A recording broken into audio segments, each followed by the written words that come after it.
de costas na balada foi confundido com uma mulher. Já. Já chegaram assim, dando uma encoxada. Você falou, opa! Não porque tenho cotovelo. Ah, cotovelo, muito Aí bem. marca a distância.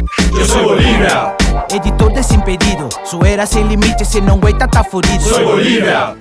Ai, Brasil, quinta-feira você já sabe, é dia de BTS. E o BTS tá voando hoje, literalmente voando em pleno voo, Buenos Aires, São Paulo, dentro do avião da Gol e aqui na classe Premium Economy, que eu não sou besta, né, que tem mais espaço nas poltronas. O assento do meio tá bloqueado pra eu falar com ele. One Piece, Sori. E aí, Sori? Tudo bem, Molê? Beleza, mano? Bem. Tá com saudade de você. Eu também. A gente já era brother de antes, né? Estávamos perto, mas não conseguia, né? Estamos perto. E é o seguinte... Tem a quero torcida, tem Tem torcida aqui, ó. Tem torcida aqui, ó. Torcida pra gente. Eu não sei se torce pro Brasil, pra Argentina ou pra Bolívia. Talvez pros três. Eu acho que para o Brasil e para o Cruzeiro. Por falar em Brasil, Argentina, Bolívia, aqui no voo da Gol, você sabe que você pode ter a opção de você ficar conectado durante o voo. De fato, estávamos falando no Você WhatsApp. tava agora conectado aqui, resolvendo suas paradas lá da Argentina. Sim, muitas. E também dá pra assistir a Copa América, porque tem TV de graça, é só baixar o app, beleza? É legal, né? Tem uma É linha assim, maravilhoso. uma viagem, né? Maravilhoso. Eu nunca tinha feito uma entrevista no avião, você já fez? Eu fiz, mas eu fiz de entrevistador. Ô, Sorinha, posso te chamar de o maior lateral esquerdo da história da Argentina? Obrigado.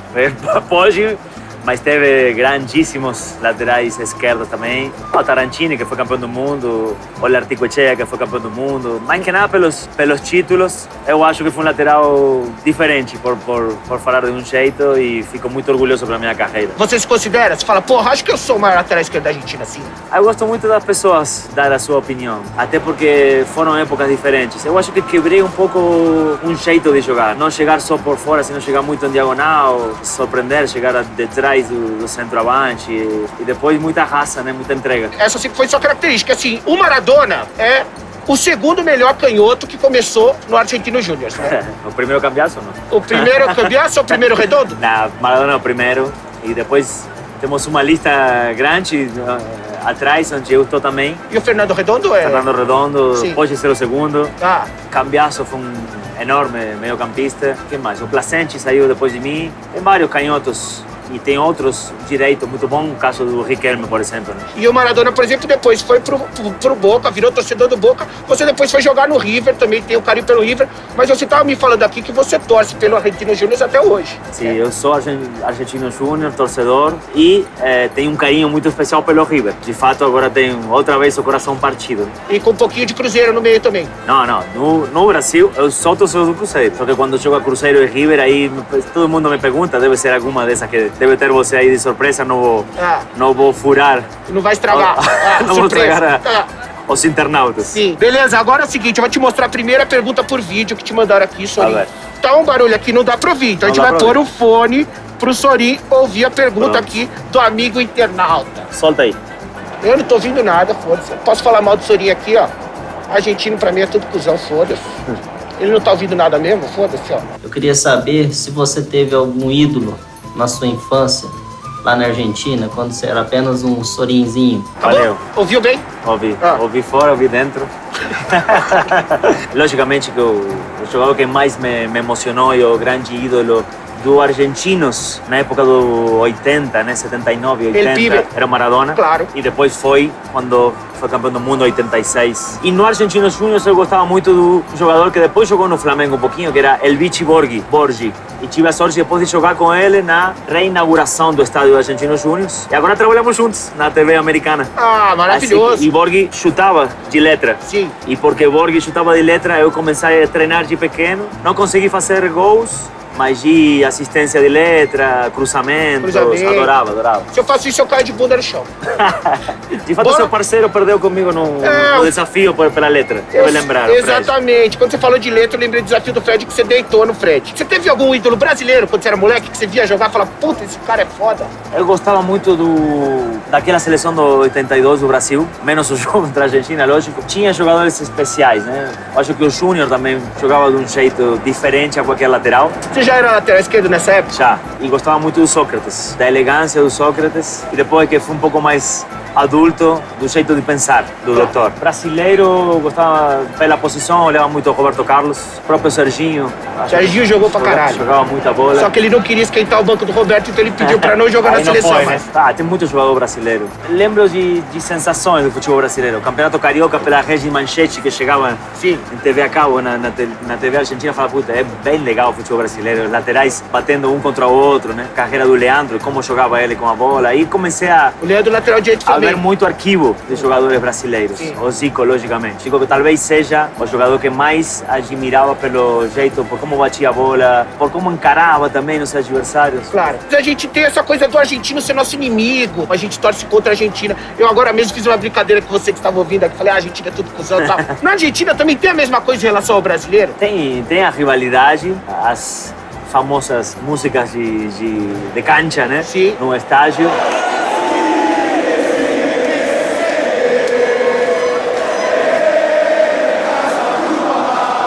Mas eu acho que é muito folclore. Lógico que o clássico todo mundo quer ganhar, mas ao mesmo tempo todo mundo gosta de ir de férias para as praias do Brasil. Eu acho que o maior turismo que a Argentina tem é brasileiro, para o sul, para Buenos Aires. Até pelas comidas, gastronômico, música, tem uma admiração muito grande. Mas fica legal, né? Eu acho que é bacana a rivalidade sempre quando não chegar a violência, não chegar Sim, a... mas na Argentina se torce a ferir o tanto outro. contra o Brasil que nem aqui a gente se torce contra a Argentina, é igual? A Argentina já teve alguns clássicos também, até pela política, não? Né? Como foi contra a Inglaterra, por exemplo. Por isso o gol de Maradona, os gols do Maradona Claro. representam tanto. E depois tem o clássico latino-americano que é com o Brasil e com o Uruguai também, pela história. O Uruguai foi o primeiro clássico, Sim, né? sim. Com a Argentina. Mas quando o Brasil perdeu de 7-1, na Argentina a galera comemorou assim ou não? É, comemorou. Comemorou. Eu tenho também uma coisa de muito carinho, muito respeito, muito agradecimento pelo Brasil. E até esse dia senti uma coisa assim de puta, que cai alguém no chão. Quando estava 3-0, até eu queria a final Brasil-Argentina, na verdade. Nesse jogo, então, você Mas- tava torcendo pro Brasil não perder. Eu queria que a final fosse Argentina-Brasil, até para que o Mundial ficasse aqui, né? Tem Sim. muitos anos que o Mundial vai ficando de lá. Mas esse dia, depois do 3-0, até por ter gente envolvida no jogo, falei, puta, 3-0 tá bem, né? Deixa ele, pelo menos, chegar na metade do A tristeza do intervalo. 7 chegou até você. Não sei se é tristeza, né? Mas eu senti um pouco da impotência que eu senti o jogador brasileiro. Sim. E até os colegas que estavam lá. Faz uma pergunta por vídeo aqui, ó. Vai falar de mim de novo? Vai. Não. Quem é valente Pode- fala na cara, vai. Porque é muito difícil a gente ver brasileiros irem jogar em clubes argentinos, sendo que vemos muito argentinos vindo para o Brasil. Valeu! Muito boa. Boa pergunta, né? Até na minha época tinha o grande Paulo Silas, né? O Silas, Bem, sim. veio o Jorginho Paulista, que talvez não deu tão certo, o baiano, mas ultimamente praticamente não tem Não tem. brasileiros. Tem muito a ver a moeda, a desvalorização, né, do peso argentino. Sim. Então é mais difícil contratar estrangeiros que a moeda esteja forte no lugar de origem. Claro. Mas também eu acho que é um desafio que o próprio jogador brasileiro teria que aceitar em algum momento. E eu acho muito bacana essa mistura. Historicamente, o jogador brasileiro aportou muito, seja no River, seja no Boca. Depois aí do Baiano jogou no Boca. É, o Yarley tentaram. jogou no Boca. Bom, Yarley deu certo, né? É. Um dos poucos casos e dos últimos, mais recentes, que deu certo. Estava aquecendo. Do Yarley. Já fizemos coisa junto também. É. Um abraço aí pro Yarley. Tomara E- tenha mais. Você foi jogar na Juventus depois da Argentino Júnior, né? Você ficou pouco tempo lá, não teve muita chance, porque ainda, a lei ainda não permitia Não tinha lei Bosman. muitos estrangeiros. Só que eu acho que não é por causa da lei Bosman. Por quê? É porque você tinha esse cabelinho aqui, ó, Sorinho.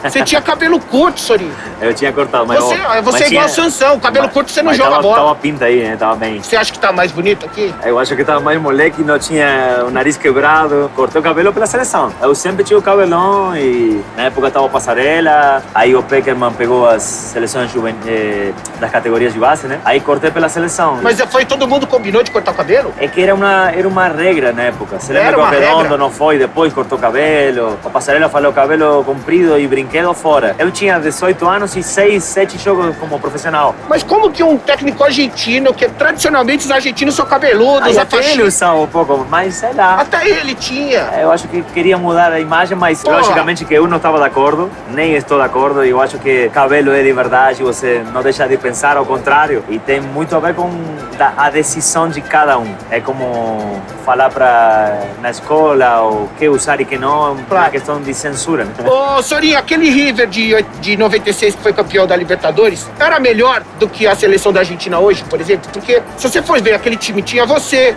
o Crespo, Ortega, Francescoli, Gallardo, Ayala. Era um time muito bom. Se for jogar com a Argentina de hoje, se for ver, é até melhor que a Argentina de hoje. Nunca se compara um time com uma seleção. Uma seleção são os melhores de cada time e por isso tem o prestígio. Mas isso aqui tinha uma seleção da Argentina e mais o Francescoli. Aquele era um timão com Francescoli, com Celso Ayala, que era do Paraguai. Depois chegaram os colombianos. Tinha o Cedrés no 96, que também jogava na seleção. Puta time, por isso fomos campeões da América. E depois, na Libertadores, jogamos bem. Muito melhor em casa que fora, mas depois esse time jogou um futebol champanhe, assim, um futebol incrível que ficou como um dos melhores times da história do futebol argentino, porque iam 30 minutos e a gente já estava 2-3-0, era ole, era jogo bonito, vertical. Foi o time que mais me diverti dentro jogando do campo. Bola. Sim. Mais uma pergunta pra você, põe de novo o fone aqui, Sorinho. A pergunta é se você acha que se o Messi ainda tem chance de ganhar alguma Copa com a Argentina. E pra você, quem foi maior? Maradona ou Messi? Não pode ficar em cima do muro. Não, mas não fico, mas também sempre respondo a mesma coisa. Eu acho que o grande erro é comparar o Messi e o Maradona. Sorinho. Fico com os dois, até porque tem características diferentes e os dois são argentinos. É um orgulho. Tá bom, você vai fazer a sua seleção argentina em todos os tempos. Quem é camisa 10? Jogam os dois juntos. Sorinho, porra, claro, mano. Jogam os dois, não pode tirar nenhum dos dois. Eu acho que sim, que o Messi vai tomar também o desejo, que o Messi vai ganhar uma Copa, pode ser essa Copa América, tomara, ou quem sabe se chegar bem no Mundial 2022, mas ele merece também. Essa geração do Messi merecia e tomara que essa conjunção, essa mistura com essa nova geração seja cada vez mais forte. Tá bom, a sua resposta política você já deu aqui. Eu vou te perguntar um ou outro agora. Você já gastou a sua ficha nessa, agora você não pode ficar mais em cima do muro. Pode. Romário ou Ronaldo? Ronaldo fora e Romário dentro da área. Não. Só falar um, porra. Eu também fico na dúvida, mas eu escolhi o Romário porque eu gosto mais do Romário, pronto. Ronaldo fora, Romário dentro. São monstros. Quero ver se vai ficar em cima do muro em todas. Hazard ou Neymar? Hazard em tudo que faz e o mano a mano do Neymar. Batistuta ou Ronaldo? Batistuta. Mas o Ronaldo é o maior 9 que já existiu. Desculpa, o Batistuta pode ser o segundo. O Ronaldo é o primeiro. Crespo ou Adriano? Crespo. Muito bem. Riquelme ou Ronaldinho? É difícil também. Difícil. Mas aí, pra mim não é difícil, aí é argentino. Aí é Riquelme pelo... Topo Didio, sim. É ter jogado com ele. Sim. E até porque os outros xinguei muito, pô. Sim. Xinguei Adriano, xinguei Ronaldo, xinguei Ronaldinho. E pra acabar, Redondo ou Verón? Redondo. Redondo, até porque... Argentino Júnior. Argentino Júnior. Claro. Eu fui... Como fala? Espera aí, como é a palavra?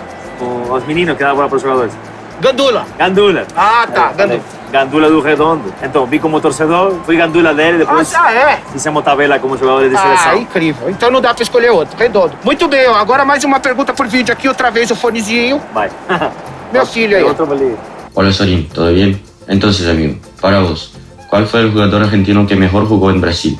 ¿Tú, Conca, D'Alessandro o Tevez? Abrazo. Muito bom. Um abraço aí para o Bolívia argentino com a camisa dos Pumas. Uma mistura completa. Do rugby. Você joga rugby? Não. Ou você gosta de ser levantado? Também não. Também não. Pega de trás? Não, menos. Só às vezes. O melhor argentino que jogou no Brasil. Ele falou você, sim, D'Alessandro e Carlitos, né? Sim. Eu acho que primeiro, por respeito, temos que agradecer muito aqueles que abriram as portas. Doval, Perfumo. Eu acho que o D'Alessandro, os três jogaram muita bola e foram campeões, né? Eu acho até por estar jogando atualmente, até pela questão solidária, o Carlitos monstro com Corinthians e foi campeão em todos os times onde jogou. Conca, acho que fez uma história e aí também é bacana. O Conca é um perfil diferente. Talvez na Argentina nem era tão conhecido e no Brasil virou super ídolo. Grande abraço aí para Darío. E vamos ficar com o Andrés até por ser hoje quem é e continuar jogando e por toda a questão solidária, né? E seu envolvimento social com a comunidade lá em Porto Alegre. Muito bem, atual. Tu é a primeira que não ficou em cima do muro. Falou D'Alessandro, muito bem. Tô surfeando. Então, Sorin, por que a Argentina teve gerações incríveis? Eu na sua geração lá que tinha só craque, na defesa, no meio campo, na lateral, no ataque. Nossa, por que a Argentina não ganha porra nenhuma há mais de 30 anos? Por favor. Pergunta para o Adriano. Será que é zica de brasileiro, macumba de brasileiro? Não, tem. Enterrar o sapo lá. Logicamente que tem os nossos erros, não fechar um jogo, ter um pouquinho de sorte, bater bem os pênaltis. Tem cada título perdido tem uma história, mas também tem aquela história de um pouco de sorte. faltou um pouquinho de sorte, não sei, nos pênaltis com Chile, pênaltis com Brasil, que também tem uma questão emocional, o gol no último segundo. Sim. Tem uma questão de não justificar nada e falar, não conseguimos. Mas que dá muita raiva e fica engasgado até hoje. Fica, até porque, falando onde eu joguei, aqui em 2004, jogamos melhor que o Brasil. Uma bola aí perdida, um rebote, e o Adriano foi esperto. A gente sabe do nosso lado que foi um dos gols. O gol do Brasil, talvez que eu tenha comemorado mais, até mais do que final de Copa do Mundo, que foi inesperado. O Brasil tinha acabado de tomar o gol da Argentina, praticamente no último lance aconteceu aquilo. Quero saber do lado de vocês. Na hora que tomou o gol, vocês falam, o que você pensou? Você falou, eu não acredito, que não pode ser. Foi um choque forte e era só o juiz apitar o final. E quando vai apitar o final, chega o gol e apita o final. Então, e não tinha prorrogação, né? Não tinha nem como digerir o empate que foram pênaltis. Eu fiz o meu e não estou falando daquele que errou, mas foi um choque muito forte, o empate sobre a hora, sobre o apito final mesmo. E o Brasil chegava aos pênaltis sem nada que perder e a gente chegava com, puta, deixamos passar a oportunidade de ganhar no 90, que entendíamos que merecíamos. Eu sempre falo, são cicatrizes, assim como os títulos ficam em algum lugar teu, a cicatriz fica para sempre. Você nunca mais barra, já passou, não passa mais. Toda vez que lembrar daquela doidinha. Fala, puta, tava aí, era nossa. Pô, a gente falou que a Argentina era 30 anos que nós a seleção principal, mas com a seleção sub-20, você foi campeão mundial. Fuimos. Obrigado. E não só foi campeão mundial, mas como capitão do time. E contra o Brasil, né? E contra o Brasil, quer dizer, o combo completo. Até tinha parceiros agora da imprensa, como Denilson, Caio Ribeiro, que foi escolhido o melhor jogador. Eu acho que foi artilheiro, ou tudo junto. Arrebentou Caio. E fomos campeões do mundo depois do Maradona, do 79. A Argentina tinha 16 anos sem ser campeão. E foi a primeira seleção do Peckerman, depois foram várias, né? E foi aí que você começou um relacionamento bom com ele também, né? Claro. Foi o treinador preferido. Fomos como filhos maiores da era Peckerman. Porque depois você foi capitão do Peckerman. Exatamente, em 2006. Na Copa do Mundo em 2006, quer dizer, então começou aí. Que não é casual. Capaz de fato, o último campeão do mundo no Catar, que levantou a taça foi eu. Foi você. Foi uma comemoração estranha, porque não tinha boate, não tinha muito, mas colocamos música alta, comemos uma hamburguesa, tiramos como foi, e depois fizemos uma conexão em Amsterdã, que foi importante, porque fizemos Amsterdã e depois Buenos Aires. Então entendi. Então lá no Catar não tinha nenhuma balada pra vocês irem. Não tinha nada. Mas lá em Amsterdã sim, aí foi da hora. Aí foi bem diferente. E falando de coisas diferentes, eu queria aproveitar esse Bolívia especial no avião. No avião. Porque quem está voando também é o futebol feminino. Tá demais. Eu apoio desde o início o futebol feminino, então para as meninas que têm ainda medo de sair para jogar ou que sofrem preconceito, se soltam, garota. O futebol não tem gênero. O futebol é para todo mundo, a paixão é geral. Simbora, curtir do futebol e para frente, que estamos apoiando vocês. É isso aí, tem muita mulher que assiste o BTS também, cada vez mais. Uma perguntinha mais aqui por vídeo pra você, meu querido Sorin das Cavernas, igual você. Tava na ilha comigo? O que faltou para aquela seleção de 2002 da Argentina ir mais longe na Copa do Mundo, né? Não passou nem de primeira fase. Uma seleção que era recheada de craques como Batistuta, Ortega, Veron. O que faltou aí para aquela seleção não ter ido mais longe na Copa do Mundo da Coreia e do Japão, beleza? Eu acho que tocamos o top. O melhor momento da seleção foi um ano antes, quando ainda também as outras seleções não conheciam o estilo Bielsa, o estilo de pressão constante e muita verticalidade. E estava todo mundo, assim, estava tudo ótimo e todos os jogadores muito bem fisicamente. Na Copa chegaram alguns se recuperando no finalzinho das lesões. Muito jogador importante, ele nomeava alguns dos que jogavam na Europa, chegaram muito cansados depois de uma temporada longa. Mas além daquele justificativo, como pode ter sido uma preparação muito forte, faltou um pouquinho também de sorte naquele jogo contra a Suécia. O grupo era um grupo muito difícil e faltou fazer os gols, né? Mas o elenco da Argentina era pesado, hein? Nosso time era um time muito espetacular. Bom. Era muito bom. E depois teve coisas que a gente, talvez as pessoas não lembram. Nosso estandarte da defesa, que era Jala, ele machucou a minutos de entrar no jogo. São pequenos detalhes. O time sentiu a volta para nosso país, foi tristíssima, até porque colocamos até uma mochila social. A Argentina estava numa crise muito fodida na época. Sim. Parecia com agora, Sim. Mas saíram muitos presidentes, tinha um buraco político. Então, a esperança com aquela seleção de devolver o título... Dá um pouquinho de alegria pro povo. Sim, dar uma alegria era muito grande. Então, a gente foi com essa assumindo aquela pressão e com muita confiança. E voltamos sem nada e pior, né? Na primeira fase. Sofri uma depressão muito grande, falei, acho que vou deixar o futebol. Aí você ficou malzão assim? Fiquei muito mal, né? Porque estava com aquela... Um artista uma vez falou que não tem pior depressão, pior decepção que se decepcionar com você mesmo. E era isso que eu sentia, né? Aí voltei para a seleção, no primeiro amistoso no Japão, contra o Japão. Eu fiz um gol, já começava a encaixar tudo de novo. Já tirou um pouco da zica. Sim, e aí já vem uma nova história. Falei, claro. Peraí, vamos deixar pelo caminho e vamos mudar essa história que foi muito triste. A gente tá falando de um momento triste, mas falar de um momento muito feliz pra você. Vamos. Momento que você meteu uma caneta no Ronaldinho, maravilhosa, e ele passou batido e ele ainda deu um tapinha na tua cara. Eu queria que você contasse os bastidores, que eu tenho até um gif disso que eu mandei lá no Twitter.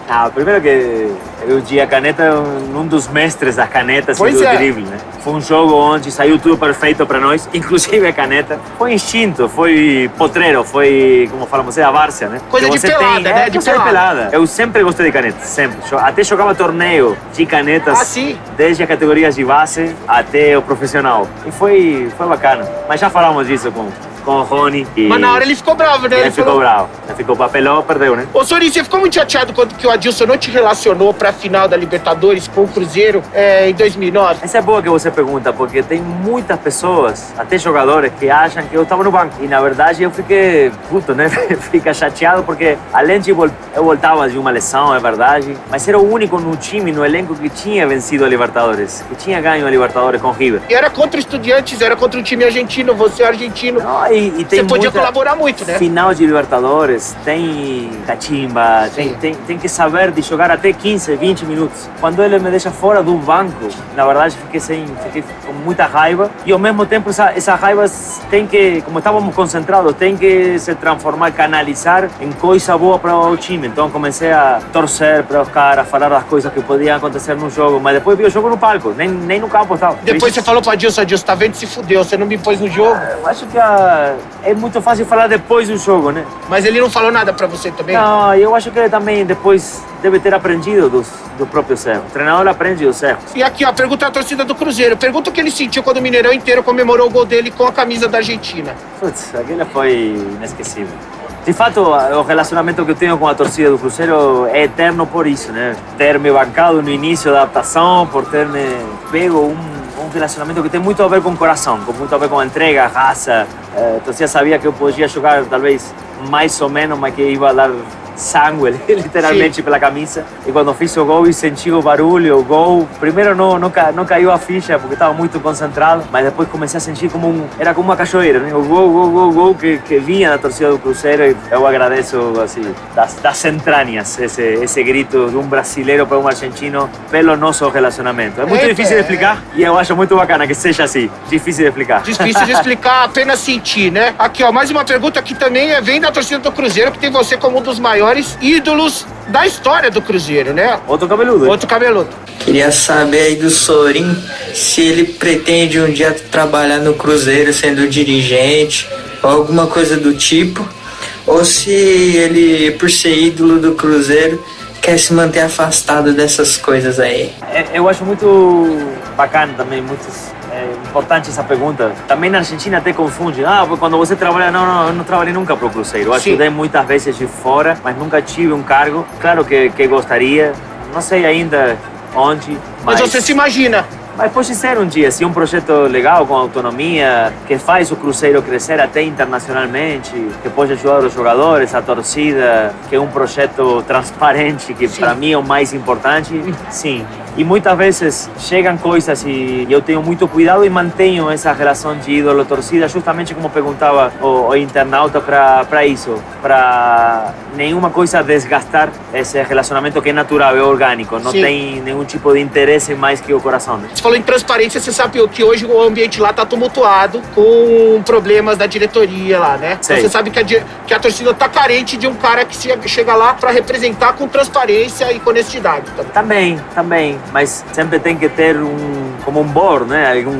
que mande no Cruzeiro apresentar um projeto ou me chamar e a gente começar a discutir, poder colocar as ideias, que o torcedor se sinta muito envolvido e não enganado, né? O pessoal saiba tudo, as contas, por que desse projeto, por que o sócio torcedor tem isso, por que não tem, por que o jogador quis vir e por que não quis. O Cruzeiro cresceu tanto nos últimos anos pelos títulos e porque os jogadores se sentiram muito identificados com a camisa. E você me fala o seguinte, tem algum outro clube do Brasil que você gostaria de ter jogado ou você acha que só o Cruzeiro já tá bom? Não, só o Cruzeiro. Só o Cruzeiro. A partir do momento que cheguei, conheci a cidade, o torcedor e virei jogador torcedor do Cruzeiro. Eu falei que só jogaria no Cruzeiro. Cumpri a minha partida, tive muitas ofertas, mas só joguei no Cruzeiro.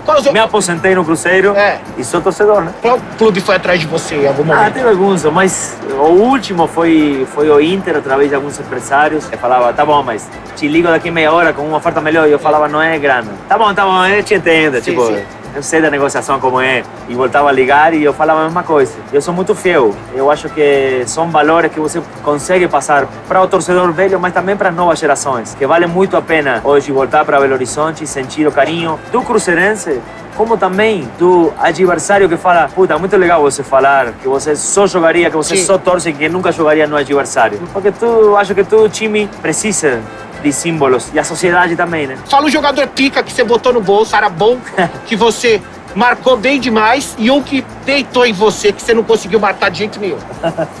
Fazer um trabalho muito legal no Vila Real contra Cristiano Ronaldo. Na época, eu e o Arruabarrena, que jogava atrás meu.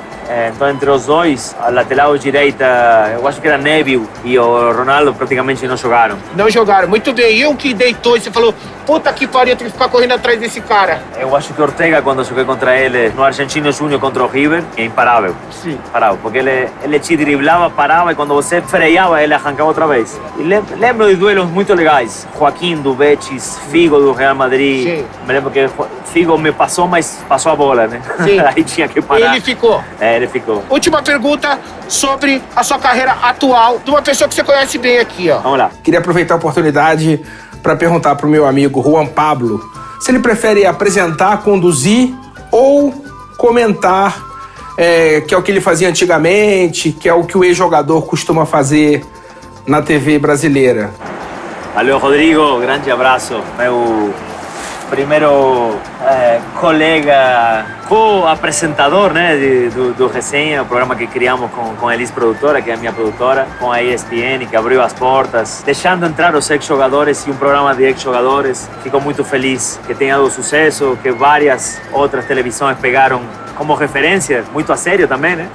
Muito bacana. De fato, ele colocou o nome do Resenha e sempre tinha ideias durante as pautas do programa. E procuramos isso que eu acho que conseguimos, como falou Criolo, que foi um grande elogio, né? Humanizar o futebol. Que as pessoas consigam entender que o jogador de futebol tem uma história de superação, não é aquele mala que só fala a mesma coisa nas entrevistas, tem uma história. É por isso que comecei te elogiando, porque você tem toda uma pauta jornalística e através da brincadeira e através da fantasia, o cara se solta. Né? Então, a profundidade não tem que ser aborrecida, sino que pode ser entretenida. Claro, claro. Eu gosto das duas coisas, Rodrigo. Eu adoro comentar futebol, adoro estudar. Se o jogador bate com as duas pernas, se vai entrar o reserva e vem das categorias de base, como jogava na categoria. Eu gosto das histórias dos jogadores e é um grande desafio apresentar, comandar um programa. Eu acho que é quase como um criativo dentro do campo, né? Que você consegue ou não consegue bater no público e fundamentalmente bater no seu entrevistado ou no seu parceiro de programa. O Sorin, que é apresentador, comentarista, pode ser cartola do Cruzeiro, pode ser presidente do Cruzeiro, pode ser também, o que mais? Para isso tem que se preparar. Tem que se preparar também. Por isso também temos muitos erros no futebol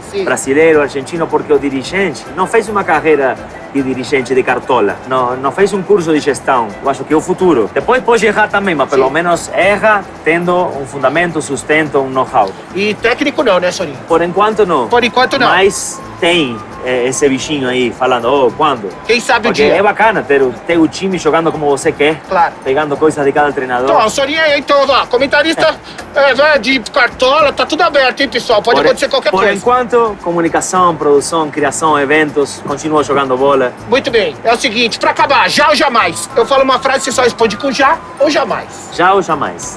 Foi chamado de maior ídolo da história do Cruzeiro. Já. Já. Já? Obrigado. Teve vontade de virar meio atacante no final da carreira. Jamais. Jamais. Muito bem. Por isso parei. Fez as pazes com o Ale Oliveira. Já. Já. Tá tudo certo. Tá tudo certo. Puxaram o seu cabelo no campo. Já. Já. Muitas vezes. Puxaram o seu cabelo na cama. Eu tô doente, não posso rir. Já. Já, claro. Muito bem. Achou que era melhor que o Roberto Carlos? Aí é para algumas coisas. Já, mas alguma vez já pensou. Jamais na batida de bola e já em algumas coisas. Que coisa? Na diagonal, por exemplo. Entrando pra área. Sim. Muito bem. E já fizemos dupla de karaoke com o Roberto Carlos. Quem que fazia a segunda voz? Não, os dois. Os dois igual. Os dois igual. Muito bem. Os dois cantamos muito ruim. Muito mal. De costas na balada foi confundido com uma mulher. Já chegaram assim, dando uma encoxada. Não, porque tenho cotovelo. Cotovelo, muito aí bem. Aí marca a distância. Deu tapa na cara de brasileiro com responsabilidade. Já, de brasileiro, francês, aí no campo. Mas sempre foi muito limpo para jogar. Sim, com responsabilidade. Sim, sempre foi muito... Gostei sempre do contato, de ter duelos. Lembro com Drogba, ter duelos assim com o Olympique de Marselha contra o Paris Saint-Germain e depois no Mundial e a gente depois dá risada. E não gosto da maldade vingativa por trás, cotovelada quando a gente não está olhando. Né? Pode apelar, pode ficar quente, mas eu não gosto do traíra. Desleal. Nem no campo, nem na vida. Desleal, né? É isso. Pra acabar, você tem que falar a verdade, hein? Vai. Se imaginou vestindo a amarelinha? Não, jamais. Sorin. Jamais, não. Nunca? Nunca. Jamais. Maravilhoso. Juan Pablo Sorin, obrigado pela entrevista. Valeu, Bolívia. Foi do caralho, foi um prazer. Boa sorte nos seus programas. Se você um dia voltar aí pro Brasil pra trabalhar no Cruzeiro ou na televisão, é nós, tamo junto, boa sorte. Ok. Beleza? Vamos fazer alguma coisa juntos. Depois eu te dou uma camisa aí amarela pra ver se cai bem em você. Você já ganhou uma Argentina, mas da Argentina, não tem problema nenhum. O Fred já colocou. Se gostou do vídeo, clica aqui e vai pro meu canal. Deixa o like e aqui, ó, acessa aqui o canal do Sorin, se inscreve no canal do Sorin. Isso, se inscreve. Ative o sininho do canal do Sorin também. Valeu. Beleza? É nóis. Valeu, Brasil. Até o próximo BTS quinta que vem. Obrigado, Brasil. Tchau.